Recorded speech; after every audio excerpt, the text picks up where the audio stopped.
우리 육신이 거하는 장막이 있어요. 아파트에 살기도 하고 단독주택에 살기도 하고, 제가 신방을 가보면 성도님들의 가정을 그렇게 잘 꾸미고 살아요. 참 행복하다, 참 좋다, 그렇게 생각하고 성도들의 가정을 신방할 때가 참 많이 있습니다. 육신의 장막도 중요하지만 하나님이 우리를 지으실 때에는 육신만으로 짓지 아니하시고 영혼을 하나님이 주어 살게 하셨습니다. 육신과 영혼, 좀 더 세분해서 나누면 육, 영, 혼, 이 3분법으로 세 가지로 나누기도 해요. 소마, 육입니다. 먹어야 되고, 피곤하면 자야 하고, 몸이 자라고, 또 노쇠하면 병들기도 하고, 이건 소마, 우리 육이에요. 색깔로 말하자면 이것은 육은 본능을 따라 살아요, 사실. 그리고 사실 우리가 육으로 날 때는 거룩하게 나지 않고 죄인의 혈통을 따라 원죄를 가지고 납니다. 그러니까 육을 따라 살면 반드시 지옥에 가요. 굳이 색깔로 칠하자면 소마, 거기는 검은색을 칠해야 합니다. 하나님이 우리에게 혼을 주셨어요.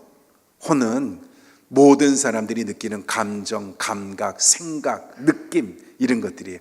다 달라요. 재능들도 다 달라요.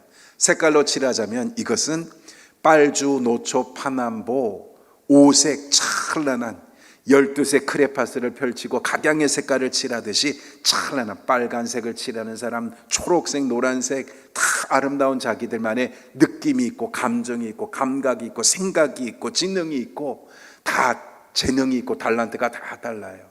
이 혼의 영역입니다. 꽃을 보고 아름답다라고 여기는 느끼는 것처럼 그 아름다움의 느낌도 사람들마다 다 다르잖아요. 이 혼적인 영역은 사람들마다 다 존중해 줘야 될 자기의 개성이고 자기의 특성입니다.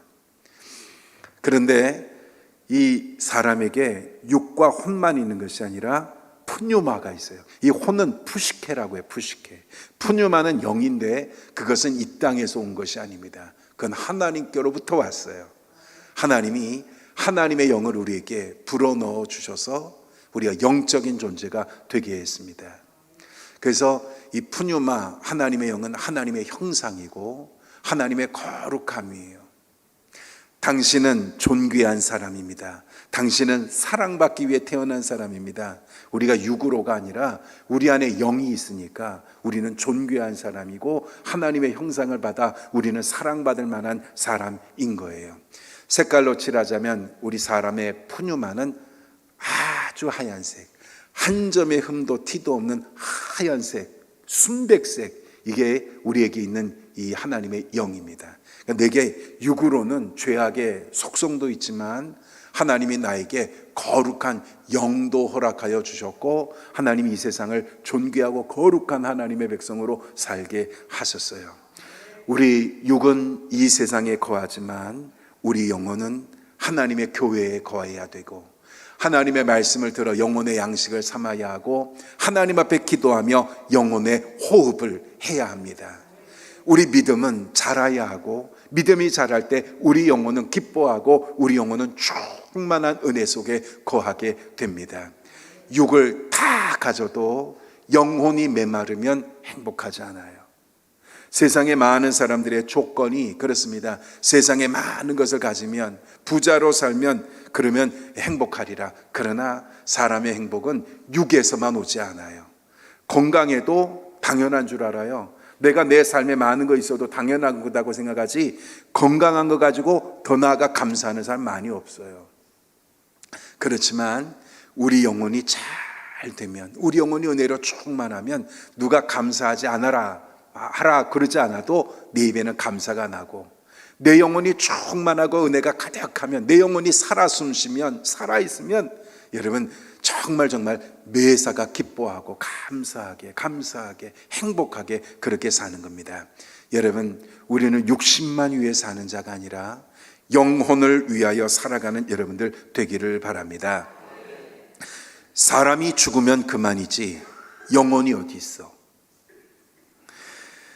자연에서부터 와서 자연의 일부분으로 살다가 죽으면 자연으로 돌아가는 거, 이게 우리 인간이지 사람에게 영혼이라는 것이 어디 있어? 그냥 이렇게 살다가 죽으면 끝이고 그 다음은 없어 라고 생각하는 사람들 있어요. 하나님의 존재도 부인하고 우리 인간이 가진 영혼도 부인하는 사람입니다. 그런 사람들은 불신앙의 사람이에요. 똑똑한 것 같지만 영혼의 소중함을 모르고 우리 안에 영혼이 있다는 것을 부인하는 사람은 가장 어리석은 사람입니다. 여러분, 영혼을 부인하면 하나님도 부인하게 되고 천국과 지옥도 부인하게 돼요. 오늘 우리는 천국과 지옥이 있고 하나님이 살아계신 것을 믿는 것처럼 내 안에 내 영혼이 있다는 것을 믿으시고, 오늘 우리는 하나님의 말씀과 기도로 신앙생활 잘하여 주님이 우리를 부를 때 우리 모든 영혼은 하나님의 나라 천국에 들어가는 여러분들 다 되기를 바랍니다. 육을 위해 힘쓸 것이 아니라 영혼이 잘 되도록 힘써야 합니다. 여러분, 제가 복권 이야기를 하나 들려드릴게요. 복권. 미국 조지아주에 사는 자동차 수리공 폴 쿤이라는 사람이 있었습니다.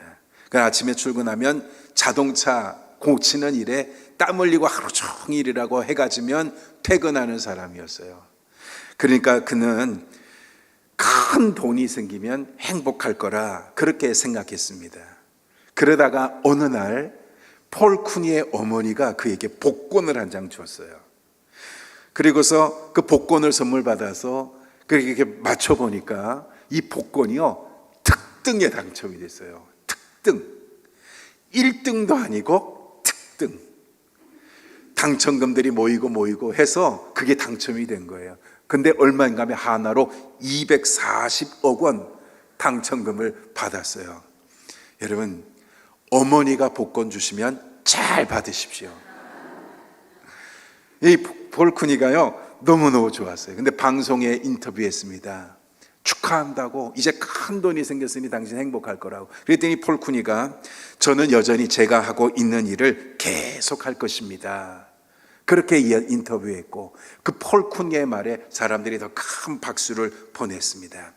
그런데 폴쿤이의 그런 다짐과 달리 그 많은 돈은 폴쿤이를 가만두지 않았어요.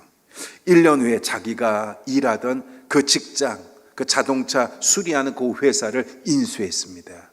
그 부인은 도넛 가게에서 일했는데 부인도 도넛 가게를 인수했어요. 돈이 많으니까 아낌없이 늘 항상 있을 줄 알고 그냥 물 쓰듯이 돈을 막 썼습니다. 그러다가 폴쿤이는 향나게도 빠졌습니다. 돈 아쉬울 것 없이 펑펑 썼어요. 결국 쿤이가 운영하던 그 자동차 회사는 부도가 나고 넘어지게 되었고, 이 부부는 이혼하게 됐어요. 그 큰 돈이 없을 때에는 가난해도 행복하게 살았는데 이혼했어요. 그리고 현재 쿤이는 6억 원의 빚을 지고 옛날보다 못한 신세로 전락했답니다. 240억, 이게 10년 만에 다 없어지고 무너졌어요. 행복인 줄 알았는데 행복이 아니었어요. 여러분, 육신의 속성이 그렇다고 여겨져요. 이 복권 이야기를 곰곰이 생각하면 육신의 것 절대 영원하지 않고, 육신의 것 잠깐의 기쁨일 뿐이고 그것이 내 행복을 보장하지도 않습니다. 육신의 것, 그것이 오히려 내가 누리던 행복을 빼앗아 갈 수도 있다라는 생각이 들어요. 여러분, 육을 위해서만 사는 거, 이건 좋은 그리스도인이 아닙니다. 우리는 영혼을 위하여, 영혼이 소중하다고, 내 영혼이 풍성하도록, 내 영혼이 잘 되도록, 내 영혼이 은혜와 믿음이 충만하여 주님과 교통하며 살도록, 여러분, 영혼이 더 소중하다는 것을 느끼며 살아가는 여러분들 되기를 바랍니다. 예수님이 12살 때 유월절 절기를 맞아 모든 이스라엘의 사람들이 예루살렘에 모여 일주일 동안 절기를 지켰습니다. 그리고 돌아가요. 예수님의 아버지 어머니는 나사렛으로 가야 하니까 이 나사렛으로 하룻길을 갔는데 예수님이 없어요. 많은 사람들이 왔다 가니까 일행 중에 있으리라 생각했는데 저물 때 찾아보니까 예수님이 없어요. 어린 예수님 잊어버렸습니다. 아이를 잃어버린 부모의 마음이 얼마나 놀라고 안타까웠겠어요. 다급했겠습니까? 묻고 찾아요. 예수님 못 봤대요. 없대요. 하루를 갔는데 3일 길을 찾아서 예루살렘 성전에 왔어요. 그 3일 동안 부모의 마음이 얼마나 속쓰리고 아프고 그렇게 안타까웠겠어요. 근데 성전 문을 열고 들어갔더니 예수님이 그 성전 앞에 계신 겁니다. 서기관들, 율법 학자들, 유대교 지도자들과 함께 성경 말씀, 구약의 말씀을 읽고 그 말씀에 대하여 묻고 질문하고 대답하고 예수님께서 성경을 토론하고 계셨어요. 마리아가 예수님께 우리가 얼마나 놀랐는지, 우리가 얼마나 애탔는지 아시나이까? 어찌하여 이렇게 하셨나이까? 예수님께 그렇게 이야기했더니 예수님 뭐라고 하셨는가 하면, 어찌하여 나를 찾으셨나이까? 내가 내 아버지 집에 있어야 할 줄을 알지 못하셨나이까? 예수님 그렇게 대답하셨어요. 거기는 예루살렘 성전입니다. 오늘날로 말하면 우리 교회예요. 예수님이 내가 내 아버지의 집, 교회를, 성전을 내 아버지의 집이라 하셨고, 예수님이 내가 이곳에 늘 항상 있어야 할 줄을 알지 못하셨나이까? 주님 그렇게 대답하셨어요. 여러분, 그 말을 깊이 생각하면 우리가 이 세상을 살면서 오늘 우리 성도들은 내 아버지의 집인 교회에 늘 항상 머물고, 교회가 먹고 자고 하는 데는 아니에요. 그러나 예배가 드릴 때마다, 교회 가야 할 때마다, 교회 모여야 할 때마다 우리는 빠짐없이 늘 항상 주의 성전에 나오고 주의 성전에서 은혜 받고 주의 성전을 통해 평생을 살아야 한다는 것을 예수님이 가르치신 겁니다. 교회의 거룩함, 교회의 신성함을 예수님이 가르치셨습니다. 여러분, 내 영혼의 집이 교회입니다. 여러분, 우리는 교회를 내 영혼의 집이라 생각하고, 여러분 하나님이 부르실 동안 평생토록 내가 교회에 가야 할 때 늘 항상 빠짐없이 나오시고, 예배를 드릴 때마다 은혜 충만히 받으시고, 우리 교회를 통해서 주님과 동행하며 하나님 앞에 큰 상급 받도록 충성하는 여러분들 다 되기를 바랍니다. 교회가 내 영혼의 집인데, 교회에 대한 일주일 동안 깊은 생각과 묵상을 했습니다. 우리 교회가 도대체 나에게 어떤 의미가 있을까? 내 영혼의 집이라 하셨는데 교회는 내게 어떤 곳일까? 우리 모두에게 공통으로 적용되는 메시지입니다. 교회는 첫 번째로 천국에 들어가는 문이요, 천국을 향하여 열린 통로예요. 궁극적으로 우리 모든 사람은 구원받아야 되고 천국에 들어가야 되지 않습니까? 그런데 교회를 떠나서는, 또 다른 말로 하면 교회에 등록하여 교회 내 이름을 기록하지 않고서는 하나님의 나라에 들어갈 수가 없어요. 교회는 이 교회에서 신앙생활하고, 여러분 하나님이 우리를 부를 때 내가 이 교회에서 죽고 내가 이 교회에서 하나님의 나라에 들어가게 되는 겁니다. 이 교회에서 장례를 치르고 이 교회를 통하여 내 이름이 주의 생명책에 기록되고 하나님의 나라에 들어가는 거예요. 교회는 내가 천국에 들어가는 내 문과 같고, 여러분 천국에 들어가는 통로와 같아요. 저는 천국에 가면 꼭 만나고 싶은 할아버지 한 분이 계세요. 한 20년 좀 더 됐을 텐데요, 제가 목회할 때 어느 할아버지 한 분이 동네에서 우리 교회를 나왔어요. 그 할아버지는 혼자 사세요. 저희가 곱다손 봉사회를 합니다. 1년 6개월 됐어요. 매주 목요일마다 교회 3층에서 밥을 하고 국을 끓이고 반찬을 해가지고 도시락을 싸서 우리 지역에 있는 20가정에게 도시락을 배달하는 거예요. 조리도 우리가 하고 배달도 하는데, 우리 교회와는 무관하게 천부급에서 주신 분들 명단을 가지고 우리가 배달하는 거예요. 그러니까 이 천북 요 안에보다는 천북 바깥에 고잔리, 덕우리, 토진리 멀리 있는 분들, 그런 분들 다 우리가 배달하는 거예요. 굉장히 보람이 있어요. 근데 제가 한 1년 6개월 동안 하면서 그걸 보니까요, 할머니가 혼자 계신 댁은 그래도 괜찮아요. 여자분이 혼자 계시면 나이가 많아도 몸이 좀 불편하고 약해도 늘 음식도 해서 잡수시고 집도 가지런하고, 그런데 문제는 할아버지들이 혼자 계신 데가 진짜 문제더라고요.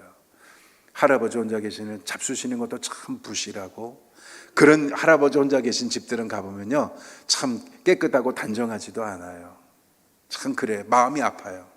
근데 그 할아버지도 혼자, 나이가 많으신데 혼자 사시는 할아버지세요. 우리 교회에서 한 100m쯤, 여기로 말하면 청북 고등학교쯤 될까? 멀지 않아요. 교회에서 그 할아버지 집이 보여요. 그런데 제가 목회하는데 그 할아버지가 교회를 나오신 거예요. 혼자 나오셨어요. 예수 믿고 싶어서 나오셨다고. 그런데 그 할아버지가 연세도 많은데 천식이 얼마나 심한지요. 그 가까운 거리에서 교회 오는 데에도 2번, 3번을 쉬고 한참을 쉬었다가 와요. 쌕쌕쌕 하는 소리를 내고 말씀도 제대로 못하세요. 얼마나 숨이 차는지. 그런데 그런 분이 오셨어요.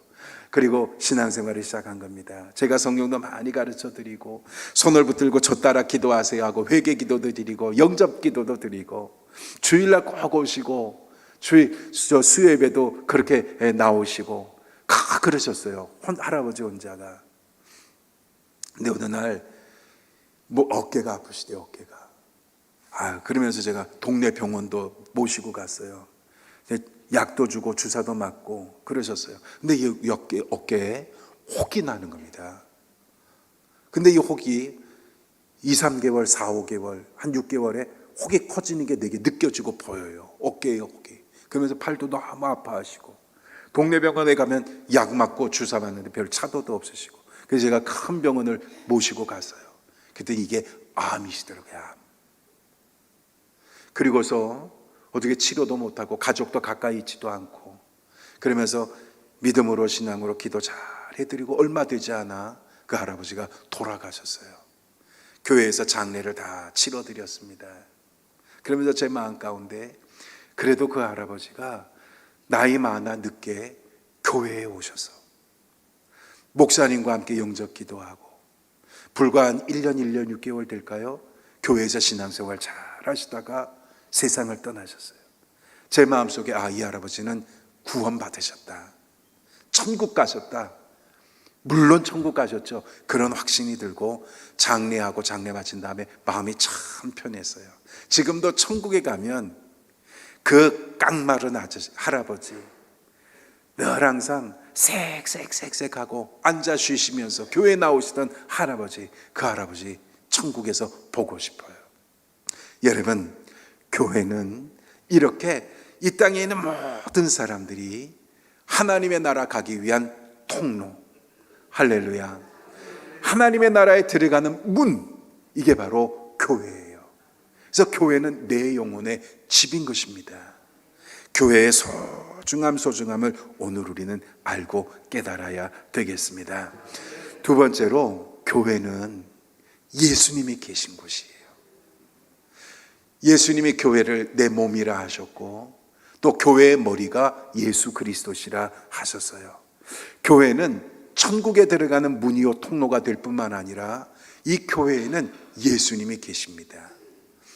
하나님이 솔로몬의 성전을 받으시면서 이 성전에 내 마음을 두리라, 내 눈과 귀가 항상 여기에 있으리라, 내게 나와 기도하면 내가 다 듣고 간구하는 자들을 내가 다 보리라, 주님이 그렇게 약속하셨어요. 성전은 예수님이 계신 곳이에요. 그러니까 은혜 받으려고도 교회에 늘 나와야 하고, 여러분 특별히 힘들 때, 마음 아플 때, 육신이 병들었을 때, 삶에 너무 큰 어려움과 환난을 당할 때 우리는 주님의 교회에 나와야 합니다. 그리고 주님의 교회에 나오면 세상에 줄 수 없는 위로를 주님이 교회에서 내게 주시고, 또 세상에서는 고칠 수 없지만 주님께 나오면, 성전에 나오면 주님이 기적과 같이 내 질병을 고치기도 하시고 삶의 문을 열기도 하시고 인생의 문제들을 해결해 주시기도 하세요. 여러분, 예수님이 계신 곳을 이 세상 어디에서 찾을 수 있겠습니까? 성전, 교회는 예수님이 계신 곳이에요. 오늘 헛되게 예수님, 이게 이 성전의 마당, 성전의 뜰만 밟고 다니는 신앙생활이 아니라 교회에 나올 때마다 살아계신 하나님을, 예수님을 만나는 신앙생활하는 여러분들 다 되시기를 바랍니다. 어느 권사님이 교량과 교량 이음새 공사를 하시는 그런 권사님이 계셨어요. 여러분, 다리가 있잖아요. 큰 차들이 다니는 다리. 그 다리가요, 콘크리트를 한 번에 다 치지 않아요. 우리가 유심히 안 보면 그냥 다리라고 생각하지만 이 다리에 교각이 있고 상판이 그 일정한 규격이 있고요. 그 규격을 따라 그렇게 되어 있어요. 여름에는 늘어나고 겨울에는 수축하고, 그러니까 한 번에 절대로 다리를 지을 수가 없어요. 다 터지고 무너지고 그래요. 다리마다 짧은 상판 다 연결되어 있는데 그 상판 사이를 연결하는 그런 공사를 전문으로 하는 권사님이세요. 거기에 이제 완충제도 넣고, 그리고 이제 거기에 이 규격에 다 합당하게 그렇게 이게 늘어나고 좁아지고, 이거 또 차량이 정숙하게 다닐 수 있는 거, 또 교강이 견고하게 하는 거, 이런 아주 어려운 공법이 있고. 근데 이분이 그런 교각사 이음매 공사를 하는데요, 이게 일정하지가 않고 현장들마다 다리들마다 이게 다 다르다는 거예요. 그런데 한 분은 이 권사님이 공사를 맡았습니다. 계약을 했습니다. 근데 현장을 가서 보니까 너무너무 난공사예요. 다리를 새로 지었는데 그 이음매 공사를 마쳤는데 이 공사가 참 어렵고 힘들더래요. 어떻게 해야 될지, 기존의 방법들과도 안 되고, 고심고심하다가 내가 이거 못한다고 포기할까, 계약을 해지할까 했더니 벌써 2천만 원, 3천만 원 손해도 보고 계약금 못 돌려받잖아요. 그러니까 공사하려니까 너무 어렵고, 그리고 계약을 포기하려니까 손해가 크고 참 어렵게 됐어요. 이분이 새벽 기도 나오셔서 십자가를 바라보고 새벽 기도를 드리면서 주님 어떻게 해요? 주님 어떻게 해요? 하는데 저 십자가를 열심히 보는데 아이디어가 떠오르더라는 거예요. 할렐루야. 이렇게 하고, 이 십자가가 꼭 자기 다리에 이음매 같이 보이더래요. 그러면서 이렇게 하면 되겠다, 이렇게 하나님이 지혜를 주시는데 아이디어를 얻었어요. 그리고 그 공사를 하셨어요. 나중에 지나 저에게 그런 간증을 하세요. 성전에 나와 새벽 기도 나와 하나님 앞에 기도하는데 어려운 문제를 해결할 수 있도록 하나님이 아이디어를 주시고 지혜를 주시고, 그래서 그 공사를 잘 마쳤습니다. 그런 이야기를 저에게 하시더라고요. 여러분, 성전에는 예수님이 계세요. 여러분, 문제 있을 때 성전에 나오세요. 몸이 아플 때 성전에 나오세요. 삶이 힘들 때 성전에 나오세요. 사람 보지 말고 성전에 계신 예수님 만나세요. 예수님을 보세요. 주님이 따뜻한 주님의 위로, 주님의 치유, 주님의 능력, 주님의 기적 여러분들에게 다 베풀어 주실 줄로 믿습니다. 그렇게 보면 교회가 얼마나 소중합니까? 교회가 천국 가는 통로요, 이 세상에서 예수님 만나는 자리라고 하니 교회보다 더 소중하고 귀한 것이 어디 있겠습니까? 여러분, 교회를 아끼고 사랑하고 교회에 늘 항상 나와 하나님 앞에 예배하는 여러분들 되길 바랍니다. 저희 교회는 연중 기도 제목이 있어요. 1년 동안 늘 기도하는 것. 새벽에 기도할 때마다 제가 이 세 가지 기도를 늘 드립니다. 첫 번째로는 성숙한 믿음 성도들이 다 갖게 하옵소서. 성숙한 믿음 갖게. 두 번째가 모일 때마다 은혜를 받게 하옵소서. 새벽 예배에 나오든지 주일 예배에 나오든지 수요 예배에 나오든지 우리가 모일 때마다 하나님 은혜를 주옵소서.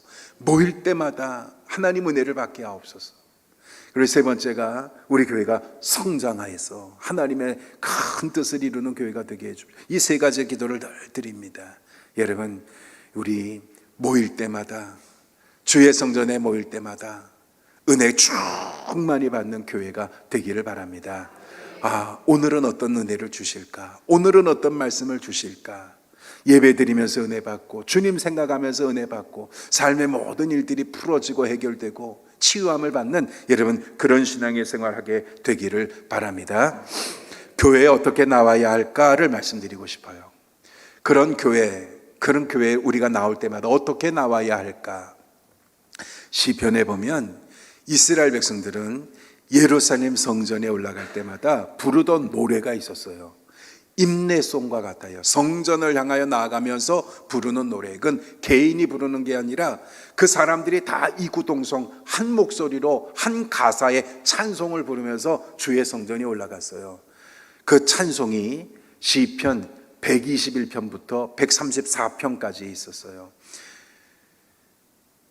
내가 산을 향하여 눈을 들리라. 나의 도움이 어디서 올꼬? 나의 도움은 천지를 지으신 여호와에게서로다. 이것도 성전에 올라가면 백성들이 함께 부르던 노래였어요. 그런데 시편 130편에 보면 어떤 노래가 있는가 하면, 여호와여, 내가 오늘 주께 나아가나이다. 내가 주님을 기다림이 파수꾼이 아침을 기다리는 것보다 더 주님을 기다리나이다. 참으로 파수꾼이 아침을 기다림보다 내가 더 주를 기다리나이다. 그런 찬송을 부르며 교회에 왔어요, 성전에. 여러분, 파수꾼은 전쟁터의 최천병 망루에 올라가 적을 관찰하는 사람이 파수꾼이에요. 밤이 되었을 때 파수꾼은 절대로 잠들면 안 돼요. 파수꾼이 깨어 있으므로 많은 군사들은 쉴 수 있고 잠들 수 있는 겁니다. 적의 동태를 보고 지체 없이 나팔을 불어야 돼요. 여러분, 육신으로 피곤해요. 잠이 쏟아져요. 눈이 다 감겨요. 그래도 깨어 있어야 돼요. 잠들면 안 되는 사람이 파수꾼이에요. 파수꾼에게 밤이 얼마나 길겠습니까? 근데 그 파수꾼이 간절히 바라는 바는 뭔가 하면 빨리 이 어두운 밤이 지나고 동토 아침이 오는 거. 이게 파수꾼이 아침을 기다리는 간절함입니다. 하나님, 내가 오늘 교회에 나가는데 파수꾼이 아침을 기다리는 것보다 내가 더 간절히 주님을 기다립니다. 그 노래를 부르며 이스라엘 백성들은 성전에 나왔어요. 오늘 우리가 교회에 나올 때, 주일이네, 성경 찬송 가지고 헌금 가지고 여러분 와서 1시간 예배 보고 돌아가고, 그런 신앙이 아니라 교회에 나올 때 기다리고 사모하고 정성을 다해 준비하고 주의 성전에 일찍 나와 찬양과 기도로 마음의 준비를 하고 하나님 앞에 은혜를 구하며 믿음의 생활, 신앙의 생활, 예배 생활 잘하는 여러분들 되기를 바랍니다. 이게 아름다운 신앙인 거예요. 이게 교회에 나오는 성도들의 자세입니다. 여러분, 우리는 하나님의 은혜를 간절히 사모하는 마음으로 주님 앞에 나와 예배하게 되기를 바랍니다. 마음을 내가 열어야 된다고 생각하잖아요. 목사님의 설교가 귀로 들리고 마음에 새겨지는 사람이 있어요. 우리가 드라마를 볼 때 내용을 모르면 도저히 볼래야 볼 수가 없잖아요. 내가 보면 우리 집사람 드라마 잘 봐요. 이 사람은요, 전에 안 봤는데도 내용을 다 알아요. 근데 나는 앞뒤 내용을 모르면 절대로 못 보겠어요. 이게 그렇잖아요. 설교도 똑같거든요. 귀에 들어오지 않으면, 목사님 뭐라고 막 이야기하지만 귀에 안 들어오면 절대로 마음에 안 새겨져요. 그리고 절대 귀에 들어오고 이해가 안 되면 은혜가 안 돼요. 그렇잖아요. 근데 그렇게 귀에 들어오고 마음에 새겨지고 은혜가 되려면 마음의 문이 열려야 되잖아요. 마음의 문. 근데 이 마음의 문을 내가 여는 줄 알았어요. 내가 여는 줄 알았어요. 성경을 자세하게 보니까 사도 바울이 말씀을 전할 때 주께서 루디아의 마음을 열으사, 주님께서 마음의 문을 여시는 거더라고요. 주님 앞에 사모하는 마음으로 나와 주의 은혜 받기를 간절히 사모하는 자에게 주님이 마음의 문을 열어주세요. 그리고 그에게 던져지고 떨어지는 하나님의 말씀이 얼마나 단지 송이꿀보다도 더 달고 귀한 말씀으로 은혜가 되는 겁니다. 여러분, 우리는 은혜를 사모하는 마음으로 오늘 주님의 교회에 나와 예배하는 여러분들 다 되기를 바랍니다. 마지막으로, 그런데 교회는 공동체예요. 교회는 나 혼자 신앙생활 하는 곳이 아니에요. 교회는 많은 사람들이 함께 모여 예배하고 신앙생활해요. 그러니까 갈등이 있기도 하고 다툼이 있기도 하고 상처를 주기도 하고 상처를 받기도 하고 이런 일이 교회에 있어요. 왜냐하면 교회는 공동체이기 때문에 그래요. 여러분, 초대교회 7집사를 세우잖아요. 근데 초대교회 7집사를 세우는 이유가 뭔가 하면 초대교회가 얼마나 훌륭합니까? 사도들이 말씀을 전하고 사도들이 세우던 교회, 사도들이 가르치던 교회, 베드로가 담임 목사예요. 여러분, 예수님의 제자들 야고보, 요한이 거기에 있어요. 그런 사람들의 교회예요. 그런데 거기에도 7 집사를 세워요. 그런데 7 집사를 세우는 이유가 뭔가 하면 헬라파 유대인들과 이 히브리파 유대인들, 그들 가운데 다툼이 일어나서 헬라파 유대인들이 보니까 우리들 중에 과부, 우리들 중에 고아들, 우리들 중에 이 사람들이 구제하는 일에 빠져요. 서운해요, 섭섭해요. 그러니까 다툼이 일어났어요. 사도들에게 와서 따지는 겁니다. 그랬더니 사도들이 그러면 7 집사를 세워 그들에게 이 교회의 모든 일을 맡기고 우리는 기도하는 일과 말씀을 전하는 일에 힘쓰리라 하고 7 집사를 세우는 거예요. 여러분 아시죠? 그러니까 초대교회도 그런 일들이 있어요. 왜냐하면 교회가 불완전하기 때문이 아니라 교회는 거룩하고 완전하죠. 예수님이 계신 곳이고 주님의 몸인데 그 공동체에 모이는 사람들의 연약함 때문에 초대교회도 많은 교회도 지금도 여러분 그런 갈등, 다툼, 상처, 아픔, 여러분 서운한 것, 섭섭한 일, 여러분 목사님에게 시험 드는 일, 이런 일들이 있어요. 여러분 그래도 여러분들은 그런 일들을 다 극복하고 이겨낼 수 있기를 바랍니다. 그러니까 교회에는요 중요한 게 뭐냐면 존중하고 배려하고 그리고 겸손하고 사랑하는 거예요. 예수님이 공동체이기 때문에 너희가 서로 사랑해라. 서로 사랑이라는 게요, 여러분 생각해 보세요. 존중, 배려, 이게 혼자에는 필요 없어요. 혼자일 때 무슨 존중과 배려가 필요해요?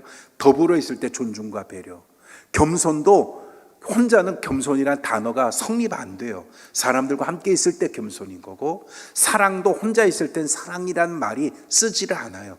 사람들과 함께 있을 때 사랑입니다. 그러니까 예수님이 성경에서 교회를 향하여 주신 메시지는 사랑해라, 겸손해라, 서로 존중해라, 배려해라. 여러분 이런 메시지 주셨어요. 우리 교회가 위로는 하나님의 은혜가 넘쳐나는 교회, 또 공동체로 우리 성도들이 모이지만 서로 존중하고 배려하고 겸손하고 사랑이 넘치는 따뜻한 교회가 되기를 바랍니다. 그래야 아름다운 교회가 되는 겁니다. 제가 부목사로 있을 때 담임 목사님을 모시고, 그때 담임 목사님이 아프리카 선교에 굉장히 열심인 분이었어요. 그러니까 저도 따라서 아프리카를 여러 번 다녀올 수밖에 없었어요. 근데 성도들과 함께 팀을 꾸려서 가는 단기 선교가 아니라 담임 목사님과 저 2사람이서 한 2주 아프리카에 여러 나라를 다니면서 그 구제하고 도와주고 선교사님과 함께 집회하고 복음 전하고 이런 일들을 했어요. 참 복음의 열정에 차서 그런 일을 하시는 목사님, 또 열심히 하시는 목사님 밑에 부목사가 얼마나 힘든지 아세요? 제가 그 목사님 모시고 아프리카를 다 다니면서 그렇게 일했던 적이 있어요. 그런데 그 목사님하고 이 사역을 한 2주를 다 마치고 한국으로 돌아오기 전날 주일이었어요. 전날 나이로비, 거기 케냐의 수도입니다. 거기서 숙소에 와서 이제 짐을 다 정리하고 주일이 되죠. 주일 낮에 낮 예배를 드리러 케냐 나이로비에 있는 이 교회에 갔어요. 외국인들이 모이는 교회입니다. 현지인들이 모이는 교회입니다. 흑인들도 있고 백인들도 있는 그런 교회입니다. 거기에 선교사님과 동양인 3사람이, 한국 목사 2, 거기에 예배 드리러 갔어요. 몸도 피곤하고 마음이 무거워요. 안 가본 교회, 그리고 외국인 교회, 또 낯선 동양인으로 가는 거 마음이 참 무겁고 그랬어요. 그래도 주일이니까 그래도 깨끗한 옷을 입고 그렇게 갔습니다. 근데요, 그 교회 앞에 마당에 백인 중년 어느 성도님이 우리말처럼 이렇게 주보를 가지고 마당에서 사람들의 맞아주는데요, 우리 동양인 3사람이 갔는데 아주 밝게 웃으면서 아주 정중하게 우리에게 인사를 건네고, 그리고 이 주보를 나눠주면서, 예배순을 나눠주면서 저희를 안내하는 거예요. 근데 그렇게 인사해 주는 모습이 얼마나 편안한지, 얼마나 귀한 미소로 진심을 담아 그렇게 인사를 전하고 환대해 주는지요. 그렇게 그 한 사람이 마당에서 인사해 줄 때 제 마음이 편안해졌어요. 기분이 좋아졌어요. 마음의 부담이 다 사라졌어요. 그리고 은혜로운 예배를 드렸어요. 그때도 굉장히 오래됐지만 제 마음속에 아주 아름다운 추억, 기억처럼 남아있어요. 여러분, 우리 서로 어색하다고 외면할 때가 많잖아요. 잘 모르잖아요. 목사님은 여러분들 다 알아요. 그래서 여러 성도님들끼리는 서로 모르잖아요. 어색하다고 외면하고 고개 돌리고 그럴 때 많잖아요. 그러나 여러분, 아주 다정하게 인사하십시오. 할렐루야. 그러면 마음이 또 풀려요. 여러분, 인사 속에 존중과 배려도 담기고 겸손도 담기고 사랑도 담겨요. 여러분, 이렇게 우리 공동체는 사랑의 공동체, 함께 신앙생활하는 그런 성도들 되시고, 또 위로는 천국을 향하여 열린 문, 통로, 그리고 주님이 계신, 예수님이 계신 교회, 이게 바로 정말 아름다운 교회인 겁니다. 요즘은 시대가 많이 바뀌었어요. 초대 한국교회도 70년대, 80년대 우리 아버님 세대 그런 분들은요, 교회를 뜨겁게 사랑하는 마음이 있었어요. 근데 지금은 코로나도 지나면서 유튜브를 찾아다니고 좋은 교회를 찾아다니는 그런 시대예요. 어느 목사님, 유명한 목사님은요, 조회수 1만 회, 어떤 목사님이 10만 회, 그런 목사님들도 있어요. 사람들이 다 그렇게 그런 목사님들 찾아다니고 그런 목사님들 유튜브로 예배드리고 그래요. 여러분, 그러나 이렇게 호흡을 나누고 얼굴을 대면하여 보고 느낌과 상황, 함께 은혜의 감격을 누리는 이 예배만 하지 못합니다.